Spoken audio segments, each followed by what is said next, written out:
In today's video, I'm going to teach you how to create a warehouse in Odoo.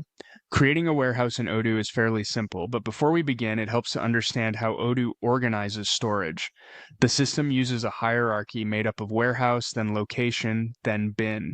In other words, the warehouse is the top-level structure, locations sit inside that warehouse, and bins can be used for more detailed storage organization within those locations. Keeping that structure in mind will make the setup process much easier to understand. The first thing you may need to do is enable the multi-warehouse feature. This is especially important if you're using the Community Edition or if warehouse management options have not been turned on yet in your database. To do this, open the Inventory app, then go to Configuration and click Settings. From there, scroll down until you find the Warehouses section.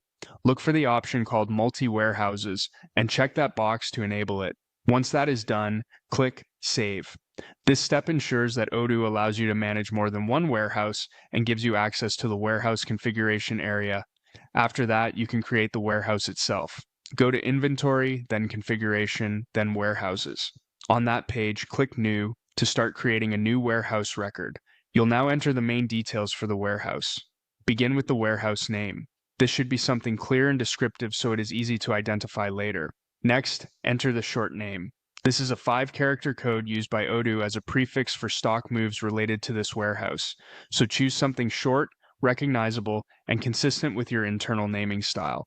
Then move to the Address tab. Here, make sure the correct company and location are selected.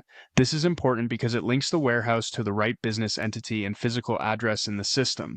If these details are not correct, it can affect reporting, operations, and inventory flow later on. Next, open the Warehouse Configuration tab.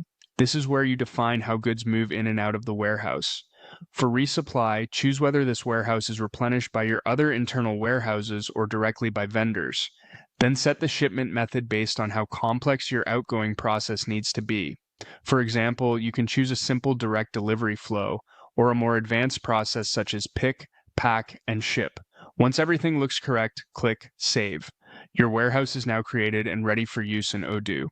Taking a few extra moments to configure these options carefully at the start will help ensure your inventory operations run smoothly.